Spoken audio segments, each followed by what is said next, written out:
Je vais vous parler un peu de comment nous menons les actions au niveau local au Bénin pour lutter contre le mariage forcé des filles et les grossesses précoces. Pour présenter un peu le contexte social au Bénin, l'environnement n'est pas favorable à ces différentes thématiques, surtout dans les villages. L'enfant est considéré comme le patrimoine de sa famille et donc doit obéir et subir et faire tout ce qu'on lui demande sans poser de questions et sans demander. C'est un peu le contexte dans lequel nous agissons. Au Bénin, 3 filles sur 10 se sont mariées avant l'âge de 18 ans et une fille sur 10 s'est mariée avant l'âge de 15 ans.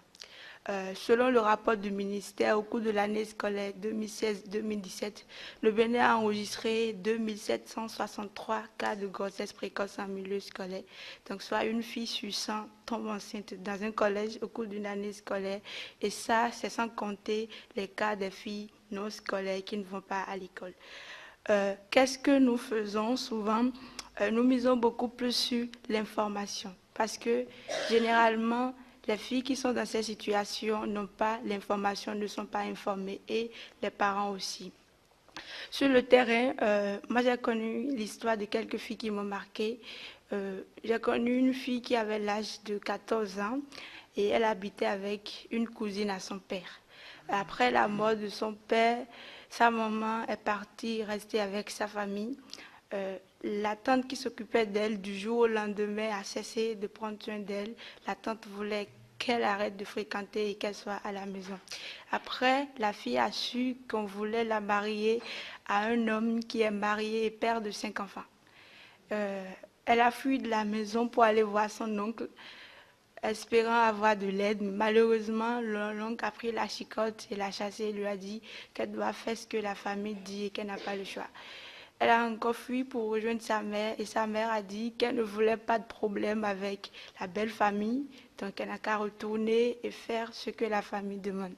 Donc finalement, elle est retournée chez sa tante, ne voulant toujours pas être mariée, elle a fui de la maison et elle dort dans la rue seule. C'est cette histoire à côté de la petite, toujours de 14 ans, qui a été enlevée par 3 gaillards pour remettre en mariage forcé. Chez ce mari, elle a été enfermée, bâillonnée et violée par 3 personnes.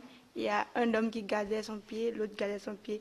Elle a été violée à plusieurs reprises et cette fille a été donnée en mariage sous la complicité de son oncle. Et comme cause, les parents disent que c'est pour protéger l'enfant qu'on donne l'enfant en mariage. Peut-être qu'à la maison, il n'y a pas les moyens pour prendre soin de l'enfant et les parents supposent que chez le mari, l'enfant aura la protection, manger bien, alors que c'est tout le contraire qui se passe, puisque l'enfant ne voulant pas chez son mari, elle est violée et battue et tout. Et ces filles disent souvent qu'elles n'ont pas le choix et elles ne savent pas qu'elles ont le droit de dire non, elles ne savent pas qu'elles ont le droit de refuser. Il y en a parmi de ces filles qui pensent que ce qui leur arrive, c'est lié à un destin, que c'est comme ça que cela doit être. Donc, nous, ce que nous faisons beaucoup, c'est d'informer ces filles. J'ai travaillé avec UNICEF Bénin sur la campagne Tolérance zéro au mariage des filles. Et qu'est-ce que nous faisons? Nous descendons dans les villages, puisque la majorité des cibles n'est pas instruite. Ils sont pour la plupart des personnes qui ne sont pas allées à l'école, il fallait trouver le moyen pour les informer et discuter avec eux. Donc on a développé une approche, on a présenté des pièces de théâtre dans leur langue, les chansons, les poésies avec le message au centre. Donc quand on va vers ces personnes-là, on leur présente ça et après on fait la discussion. Donc eux-mêmes, ils sont au cœur de ça. Ça, c'est une approche pour les personnes qui ne sont pas scolarisées. On l'a utilisé avec les leaders religieux qui après se sont révoltés eux-mêmes et se sont vraiment engagés avec nous. Il y a un roi de Dangbo, qui est une ville du Bénin, qui après avoir suivi l'une de nos séances s'est senti vraiment révolté et engagé. Il nous aide beaucoup.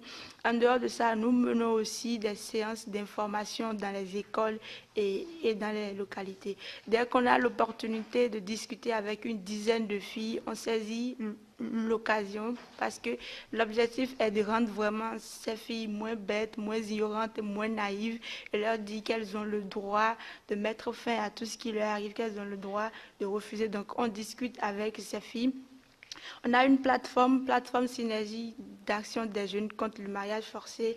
Et avec cette plateforme, qu'est-ce que nous faisons? On est beaucoup présent sur les réseaux.